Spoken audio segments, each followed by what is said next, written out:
beginning to get a little bit chilly here in Yorkshire, a little bit like autumn.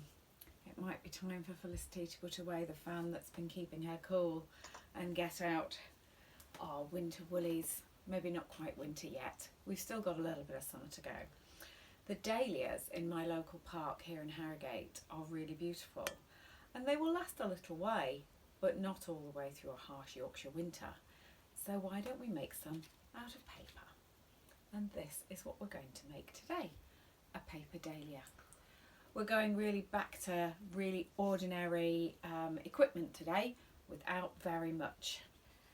What we're going to do is use some fancy paper. This is origami paper and it's two-sided. It's nice use for that. But of course, you could always use a piece of A4 paper as long as it's thin enough to fold, or wrapping paper or anything. We'll need a ruler, maybe. We'll need some scissors, definitely. We'll need glue stick, and we'll need a piece of card to stick it all to. But that's all. Really simple equipment, making something really beautiful that can have lots and lots of uses while we're in there. So I'm going to start with this origami paper which I was given, and the origami paper is 15 centimetres. Okay, so this is what we're going to do. This one is a 15 centimetre square, and we're going to fold it in half and then in half again. So in half that way, then in half the other way. So we still have a square. This time it's a smaller square. In half again. We're going to do the same thing again, in half and in half again. I'm going to put mine down because of course we know the power of making good folds when we have got lots and lots of layers of our paper, even thin origami paper. So we're going to fold it down like that, again all the way through until we have a 3.5 centimetre square. Now, as ever with my crafts, you can adapt this to any size that you want. I'm giving you the measurements because you always ask, but basically this will work with any kind of square. You're going to be making loads of them, so we're going to start with a small square, otherwise you might end up with a gigantic dahlia, which is not a bad thing. Some of the ones I saw in the park today were gigantic. It's up to you. But the measurements I'm doing, we started with a 15 centimetre square. We're now going to cut loads and loads of 3.5 centimetre squares. Okay, so we're going to do that and have loads of them. So that's what I've done here. You'll notice that I'm doing two different colours, and I'm going to keep switching between the two. So what I've done is have loads of them. Okay, loads and loads of little squares like that. I actually used about 3 sheets of paper like this folded down, but you may have to adapt that. We're now going to make our base. So we're going to get our card, draw around something circular, because you remember how hard it is to freehand a circle. Okay, so we're going to draw around something circular, and the one that I chose was 9 centimetres. So we've got a 9 centimetre circle, cut it out.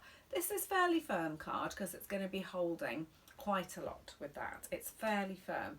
I'm looking down here because somebody is coming to join us. I will just show you that somebody, oh, she's now running off. It was Peggy who was just coming there. She's kind of circling the edges here, so she may be going to jump up in a moment, but let's keep going all the same. So here we are with our 9 centimetre circle, and now what we're going to do is we're going to make the little cone. So we're going to make lots and lots and lots of little cones like this and stick them together. So the actual what we're doing isn't that difficult. I'm just going to show you on a larger piece of paper where we're going to stick. Ah, hello.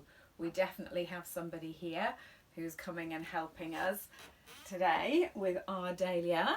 So we're going to do some gluing now, Peggy, okay?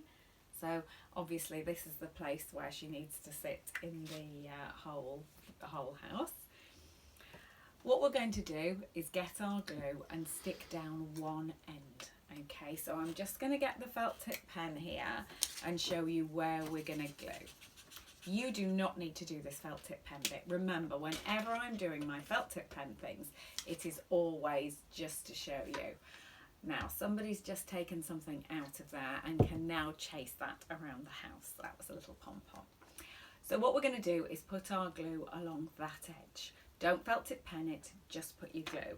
So you're doing it on a tiny one. I'm just going to do it on a big one so that I can show you.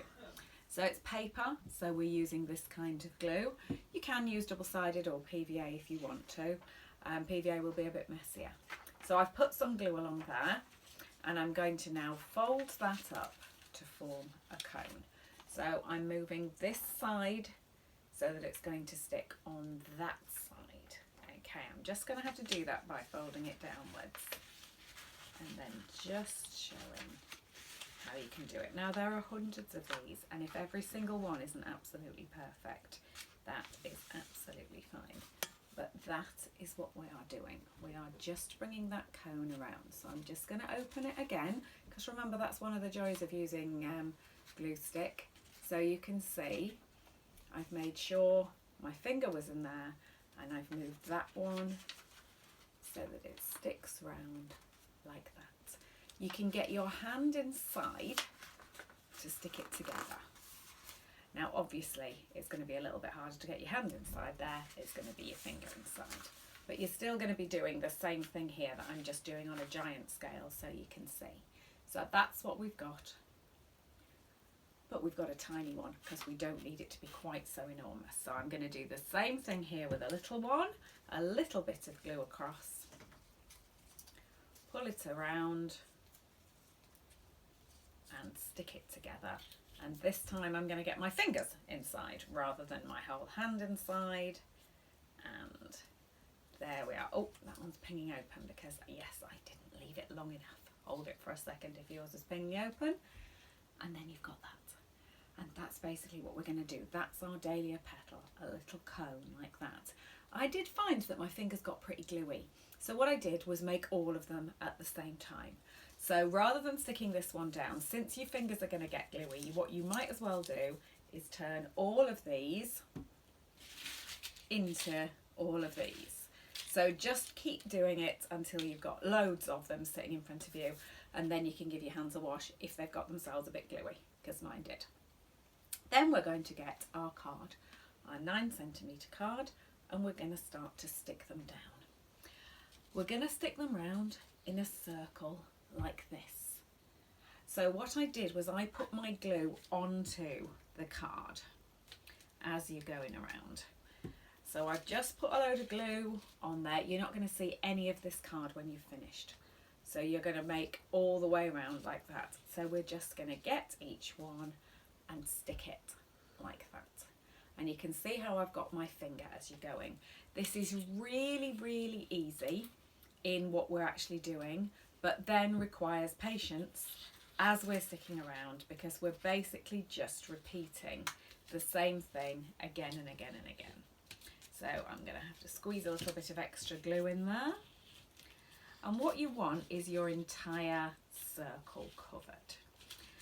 You might have to adjust them a little bit, leave a few gaps, put them around as you're going, but this is your base layer. So you're aiming to do that and get it covered all the way around. Don't be too precious. Remember, we're reimagining a natural thing, and they're not always all perfect like that. So just get them around like that. Now, with our second layer, I found it easier this time to glue onto here. So I've put my finger inside like that, and I'm going to glue on the back. Now you could use double-sided tape or PVA here if you find that easier. It's not totally secure. You're not going to be able to chuck this around or put it outside. It's a paper flower and it needs a little bit of gentle holding, but it will definitely work with this like this. I'm fairly generous on there. Now we're going to stick our second layer along like that, and I'm basically sticking the whole layer in between each one. So you're going to go in between for each one and go around to create that second layer.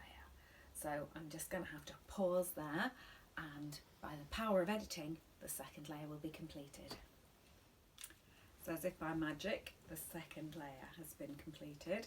And then we're going to do the third layer in the same way. We're going to get the little bit and put it in between each one as it goes. And when you do that, you will end up with that. There's a certain amount of different amounts as you go around, but you're going to end up then with space for just one in the middle. So you're then going to get your glue, you're using the inside of your finger like that so that you can be able to do it. You're then going to stick that one in the middle. If you decide that you want to have another one there and have two forming your middle, absolutely go for that. It's up to you. But basically, the little cone itself is really easy, and then you just slowly stick it together. Now, if you make your flower like this, it will go on a card. So imagine that you have a card, which I have right down here. You can then stick the flower onto the card. Oh, goodness me, I'm picking mine up before it's completely dry by the wrong bit of it. So gently pick it up by the back of it and then stick it onto there, and that will make a really nice card.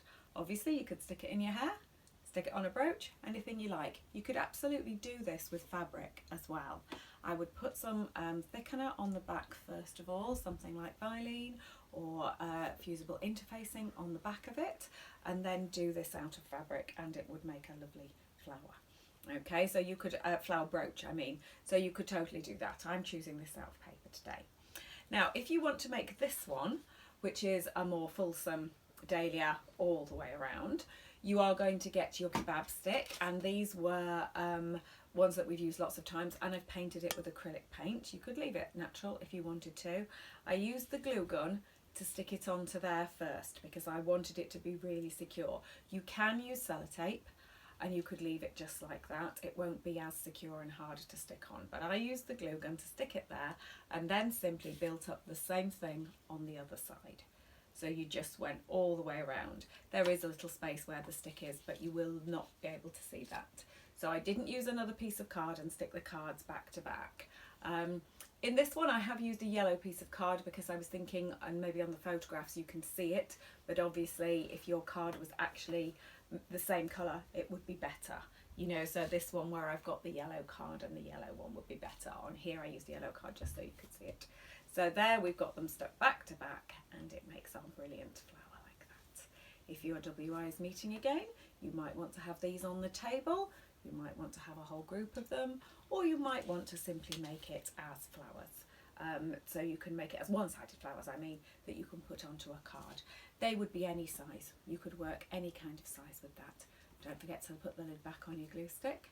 Make hundreds of little cones and have fun, because by the time we come back again, I think we're going to be getting into autumn and maybe even thinking about Christmas crafts. See you soon.